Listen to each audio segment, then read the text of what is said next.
Halo teman-teman semua, selamat datang kembali di channel YouTube aku dan di akun TikTokku ya. Pada kesempatan kali ini aku mau membahas salah satu masalah yang cukup kuno dan klasik dalam perdebatan soal filsafat agama, yaitu problem of evil atau yang biasa dikenal dengan teodesi, masalah kejahatan. Argumennya tuh kurang lebih kayak gini ya, jika Tuhan itu maha baik, maha tahu, maha berkehendak, maka seharusnya tidak ada kejahatan di dunia ini gitu loh. Premis pertamanya itu kan. Premis keduanya, faktanya ada kejahatan di dunia ini. Maka konklusinya Tuhan yang maha baik, maha tahu, maha berkehendak itu nggak ada. Gitu. Juga hal ini pernah disampaikan oleh filsuf Yunani kuno yaitu Epikuren ya, yang dia bilang kayak kalau Tuhan itu dia tahu ada kejahatan di dunia ini, dan dia berkuasa untuk menghentikan kejahatan di dunia ini, tapi dia tidak mau untuk menghentikan kejahatan di dunia ini, ya berarti dia nggak maha baik. Karena sesuatu yang maha baik pastinya akan menghentikan kejahatan gitu loh. Kalau dia berkuasa dan sanggup dan dia tahu, ya dia akan menghentikan kejahatan gitu loh. Dia nggak cuma diam aja. Eh, tapi kalau dia itu tahu ada kejahatan di dunia ini, dia mau menghentikan kejahatan di dunia ini, tetapi dia nggak bisa ngelakuin itu, ya berarti dia nggak maha kuasa gitu. Kekuasaannya terbatas ya. Dia nggak maha kuasa itu, karena ada sesuatu yang nggak bisa dia lakukan. Nah kalau dia sebenarnya dia eh, bisa menghentikan kejahatan di dunia ini dan dia mau menghentikan kejahatan di dunia ini, tapi dia nggak tahu kalau ternyata di dunia ini tuh ada kejahatan, ya berarti dia nggak maha tahu gitu. Karena ada sesuatu yang nggak dia ketahui. Nah kalau dia bisa menghentikan kejahatan di dunia ini, dia mau menghentikan kejahatan di dunia ini dan dia eh, tahu ada kejahatan di dunia ini, ya seharusnya di dunia ini nggak ada kejahatan. Tetapi faktanya di dunia ini banyak kejahatan gitu, banyak penderitaan gitu, banyak kejahatan, banyak penderitaan gitu ya. Nah, eh, tapi kalau dia Tuhan ini dia udah nggak tahu, dia nggak tahu kalau ada kejahatan di dunia ini, dia nggak bisa juga untuk menghentikan kejahatan di dunia ini, dia juga nggak mau menghentikan kejahatan di dunia ini, ya berarti dia bukan Tuhan. Ya, ngapain kemudian dia dipertuhankan gitu ya. Itu argumennya Epikuren gitu ya. Dan eh, para filsuf itu sudah para filsuf terkhususnya para teolog ya. Para teolog itu sudah mencoba memberikan jawaban atas pertanyaan-pertanyaan tersebut ya, atas problem of evil ya atau masalah kejahatan ini. Kayak misalnya eh, sebagian teisme Abrahamik. Saya berbicara di sini dalam konteks para teolog khususnya di teisme Abrahamik ya. Para teisme Abrahamik mereka mengatakan bahwa sebagian teisme Abrahamik mengatakan bahwa kejahatan dan penderitaan yang ada di dunia kita ini itu adalah imbas dari kejatuhan manusia dalam dosa. Jadi dulu, zaman dulu banget gitu ya, ada manusia pertama yaitu Adam dan Hawa gitu ya. Yang awalnya mereka tuh diciptakan dalam keadaan yang sempurna. Mereka nggak bisa berbuat jahat, bukan nggak bisa berbuat jahat ya. Mereka nggak mungkin berbuat kejahatan, mereka hidup abadi kayak gitu. Mereka akan muda terus, tidak mungkin menua, tidak akan mengalami sakit penyakit, tidak mungkin mengalami berbagai macam penderitaan dan kejahatan gitu. Tetapi akhirnya pada satu titik dalam eh, narasinya itu kan Adam dan Hawa ini melakukan suatu tindakan yang bertentangan dengan perintahnya Tuhan gitu loh. Sehingga akhirnya Adam dan Hawa terpaksa jatuh ke dalam dosa. Nah, kejatuhan dalam dosa inilah yang kemudian menimbulkan munculnya penderitaan gitu. Dan kejahatan yang terbawa sampai sekarang dia di kita gitu sebagai keturunannya Adam dan Hawa gitu. Dalam narasinya seperti itu. Sebagian yang lain itu menggunakan argumen dari free will atau argumen kehendak bebas seperti filsuf atau teolog Alvin Plantinga ya. Alvin Plantinga itu dia kan mengatakan bahwa manusia itu dibekali dengan kehendak bebas ya, sehingga dia bisa memilih untuk melakukan apapun yang dia inginkan, termasuk hal-hal yang bersifat jahat atau kejam gitu. Karena kalau dia hanya bisa memilih hal-hal yang baik gitu ya, maka dia nggak sepenuhnya bebas. Dia nggak sepenuhnya memiliki kehendak bebas gitu loh. Karena dia dibekali dengan kehendak bebas, maka implikasinya gitu ya, eh, dia manusia ini bisa berbuat kejahatan kayak gitu. Dan Tuhan itu ingin manusia itu punya kehendak bebas gitu loh. Karena Tuhan ingin manusia itu melayani dia karena kehendak manusia itu sendiri, bukan karena dia disetting ya, bukan seperti robot yang memang disetting buat ngelakuin sesuatu gitu. Tuhan nggak ingin seperti itu. Tuhan ingin manusia punya kebebasan, dan dengan kebebasannya dia bisa memilih sendiri gitu loh untuk melayani Tuhan atau tidak gitu. Dan dalam konteks ini ya kan, eh, dia juga bebas untuk memilih melakukan kejahatan kayak gitu. Nah, itu argumennya seperti itu ya, dan itulah kenapa ada penderitaan, ada kejahatan di dunia ini. Ada juga yang berargumen bahwasannya penderitaan ataupun kejahatan itu selalu ada hikmahnya gitu, kayak ya emang itu penderita itu adalah penderita kejahatan, tetapi selalu ada hikmah yang dapat bisa kita ambil. Selalu ada pelajaran yang dapat kita ambil dari eh, penderitaan ataupun kejahatan tersebut gitu. Ada juga yang berargumen bahwa penderitaan ataupun kejahatan itu ya bentuk ujian ya. Kita sebagai manusia di dunia ini, kita diuji dengan penderitaan dan kejahatan, dan kalau kita bisa tabah dengan penderitaan dan kejahatan itu, dan tabah dan tetap setia kepada Tuhan, maka kita akan mendapatkan imbalan berupa surga kelak ketika kita sudah meninggal, atau ketika kita nanti dibangkitkan gitu ya di hari kiamat kayak gitu. Nah, tetapi masalahnya ya, semua argumen ataupun jawaban yang coba diberikan oleh para teisma Abrahamik ini ya, tentang kenapa kalau memang ada Tuhan yang maha baik, maha tahu, maha berkuasa, kenapa ada kejahatan di dunia ini, itu ya selalu dalam konteks penderitaan dan kejahatan yang dialami oleh manusia gitu. Mereka jarang sekali ngebahas penderitaan ataupun kejahatan yang terjadi pada makhluk lain ya selain manusia. Let's say para binatang yang non human ya, para hewan yang non human kayak gitu. Mereka jarang sekali ngebahas itu, dan dalam video kali ini aku akan ngebahas hal itu ya. Sekarang gini, imagine ya, bayangin ya, ada sebuah hutan gitu ya. Ada sebuah hutan gitu ya, yang kemudian terjadi petir gitu, ada petir nyambar di hutan itu. Jeder gitu ya. Terus dari petir itu memicu yang namanya api.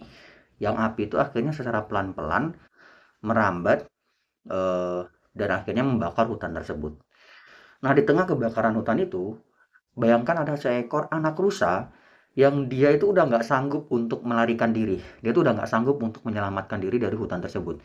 Mungkin karena dia emang masih masih kecil ya, atau mungkin karena emang dia udah dikepung oleh api di mana di ke arah manapun dia mau lari, atau karena emang dia udah dehidrasi ya, kehabisan tenaga, dehidrasi akibat hawa panas yang ditimbulkan oleh api itu. Sehingga akhirnya dia pasrah gitu ya.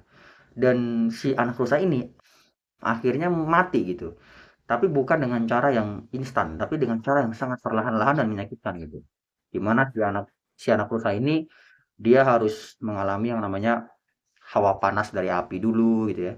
Terus kemudian api itu mulai membakar dirinya secara pelan-pelan sampai akhirnya dia benar-benar mati gitu. Kayak dia mati dengan cara yang menyakitkan dan perlahan-lahan gitu. Nah, bayangkanlah sebuah skenario seperti itu ya. Nah, sekarang pertanyaannya, apakah argumen-argumen yang tadi tuh yang dicoba ditawarkan untuk memberikan jawaban mengapa ada penderitaan dan kejahatan itu berlaku bagi kasus seperti itu nggak? Ya, misalnya nih, tadi kan jawabannya apa? Manusia itu awalnya diciptakan gitu ya dalam keadaan yang sempurna ya. Tapi kemudian manusia terjatuh ke dalam dosa, dan karena itu kemudian manusia mengalami yang namanya penderitaan. Penderitaan dan juga kejahatan kayak gitu. Nah, apakah hal yang sama berlaku bagi seekor rusa ini gitu loh, seekor anak rusa ini? Apakah mungkin dahulu di zaman dahulu banget tuh ada leluhurnya seekor rusa gitu ya, leluhurnya rusa, ya katakanlah Adam dan Hawanya versi rusa gitu ya, yang awalnya diciptakan dalam keadaan yang sempurna juga oleh Tuhan, tapi kemudian terjatuh dalam dosa sehingga akhirnya berimbas kepada anak keturunannya gitu ya, di mana ya para hewan-hewan ini harus mengalami penderitaan dan kejahatan karena leluhur-leluhur mereka, karena leluhur mereka di masa lampau, orang tua pertama mereka di masa lampau itu juga berbuat kejahatan, dan itu juga terjatuh dalam dosa gitu. Apakah seperti itu juga gitu loh, bahwa para hewan-hewan ini nih, eh, orang tua pertama mereka tuh juga mengalami kejatuhan dalam dosa sehingga akhirnya mereka mengalami penderitaan, seperti halnya yang dialami oleh manusia? Kalau jawabannya enggak, lantas kenapa ada penderitaan pada hewan? Ya, kalau dikatakan bahwa penderitaan pada hewan itu adalah imbas dari kejahatuan manusia dalam dosa. Karena manusia itu kan diciptakan untuk menguasai para hewan, tetapi kemudian karena manusianya terjatuh dalam dosa, maka imbasnya juga adalah kepada para hewan-hewan ini. Well, menurutku itu nggak fair. Karena kan yang terjatuh dalam dosa kan manusia gitu loh. Kenapa hewan-hewan ini juga harus mengalami penderitaan? Itu kayak gini, kayak katakanlah aku punya usaha gitu ya, dan aku punya anak buah gitu. Terus katakanlah suatu hari aku minjem uang di bank sebesar 100 juta miliar katakanlah gitu ya, 100 miliar gitu lah, 100 miliar atau 100 juta miliar terserah. Pokoknya aku minjem uang di bank ya yang jumlahnya besar gitu ya. Dan kemudian eh, bukan hanya aku yang tiap bulan membayar hutang ke bank, tapi anak-anak buahku ini juga mereka juga tiap bulan wajib ngebayar hutangku, wajib juga ngebayar hutangku di bank gitu loh. Itu menurutku nggak fair gitu kan. Karena yang berhutang kan aku. Kenapa kemudian anak buahku juga harus ikut membayar hutangku gitu loh. Kalau itu adalah hutangku ya aku yang harus ngebayar hutang itu kan, bukan bukan anak buahku gitu kan yang ngebayar hutang itu gitu. Kayak nggak fair aja kalau aku yang berhutang tapi anak buahku juga harus ikut ngebayar hutangku gitu. Nah, sama dalam konteks ini gitu kayak yang berbuat dosa kan manusianya, yang terjatuh dalam dosa kan manusianya gitu. Kenapa hewan-hewan ini juga harus mengalami penderitaan gitu loh? Kenapa nggak manusia aja gitu? Kenapa hewan-hewan ini juga harus mengalami penderitaan? Terus kemudian tadi ya argumen yang kedua soal free will ya, soal kehendak bebas itu. Bagaimana ya? Apakah hewan-hewan ini ya hewan-hewan non manusia ini juga memiliki kehendak bebas ya? Katakanlah misalnya ada apa namanya? hmm, Sarang burung di mana ada telur burung di situ dan telur burungnya ini baru menetas. Jadi anak-anak burung yang baru menetas gitu ya. Dan induknya ini lagi pergi katakanlah nyari makan gitu ya. Terus tiba-tiba datang seekor ular dan ngamakalin satu persatu ya anak-anak anak-anak burung ini gitu. Nah, pertanyaannya, apakah kemudian para hewan-hewan ini juga punya kehendak bebas seperti manusia? Apakah ular itu dia punya kehendak bebas seperti manusia? Ya, ya. Kalau kemudian dijawab bahwa iya, bahwa para hewan ini juga memiliki kehendak bebas seperti manusia, lantas apa yang membuat manusia itu lebih unik daripada hewan? Sedangkan kita tahu bahwa yang membuat manusia itu unik daripada hewan itu adalah manusia dibekali akal budi dan kehendak bebas kan gitu. Nah, sedangkan kalau menggunakan argumennya Alvin Plantinga, ya karena manusia punya kehendak bebas itu dia bisa memilih melakukan apapun termasuk hal-hal yang bersifat kejahatan gitu ya. Nah, apakah kemudian hewan juga memiliki kehendak bebas? Di mana hewan-hewan ini bisa memilih untuk melakukan sesuatu yang tidak jahat gitu. Apakah ular itu bisa memilih untuk tidak makan daging, tidak makan anak burung yang baru menetas? Apakah singa itu tidak itu bisa memilih untuk tidak memburu seekor rusa atau kijang katakanlah gitu? Kalau mereka juga punya kehendak bebas ya, terus apa apa yang ngebedain kita dengan mereka? Apa yang buat kita lebih unik daripada mereka gitu? Ya, kalau mereka juga punya kehendak bebas gitu. Tapi kalau mereka nggak punya kehendak bebas, ya, kenapa mereka harus mengalami penderitaan? Sedangkan kita tahu tadi argumennya Arsene Plantinga bahwa penderitaan itu ada karena kita punya kehendak bebas gitu. Lah, kalau mereka nggak punya kehendak bebas, para hewan ini nggak punya kehendak bebas, lantas kenapa para hewan ini menderita? Gitu. Kalau mereka punya kehendak bebas, apa yang membuat mereka berbeda dari kita? Apa yang membuat kita lebih unik daripada mereka? Kalau mereka juga punya kehendak bebas. Tapi kalau mereka nggak punya kehendak bebas, terus ya kenapa mereka menderita gitu? Terus tadi ya perkataan yang ketiga ya soal setiap penderitaan, setiap kejahatan itu ada hikmahnya gitu. Nah, apa hikmahnya gitu ya dari ular yang memakan anak burung yang baru menetas gitu? Itu hikmahnya apa? Pelajaran yang dapat kita ambil itu apa gitu? Apa hikmahnya gitu? Apa pelajaran yang dapat kita ambil dari seekor anak rusa yang tidak berdaya yang harus mati secara perlahan-lahan terbakar oleh api gitu? Apa hikmahnya gitu? Apa pelajaran yang bisa kita ambil itu dari situ? Dari kejadian-kejadian itu? Kayaknya kalau aku sendiri aku nggak nangkep ya hikmahnya apa gitu loh. Kayak gitu. Terus kalau kemudian dikatakan bahwa penderitaan dan kejahatan yang ada di dunia ini adalah bentuk sebagai ujian, di mana kalau kita tabah, kita akan mendapatkan hadiah berupa surga kelak di akhirat ya gitu ya. Nah, apakah hal yang sama juga berlaku bagi para hewan ini? Di mana para hewan ini, mereka gitu ya, eh, mereka itu ya mengalami penderitaan dan juga kejahatan ya. Mereka harus berburu, harus memangsa atau dimangsa gitu ya.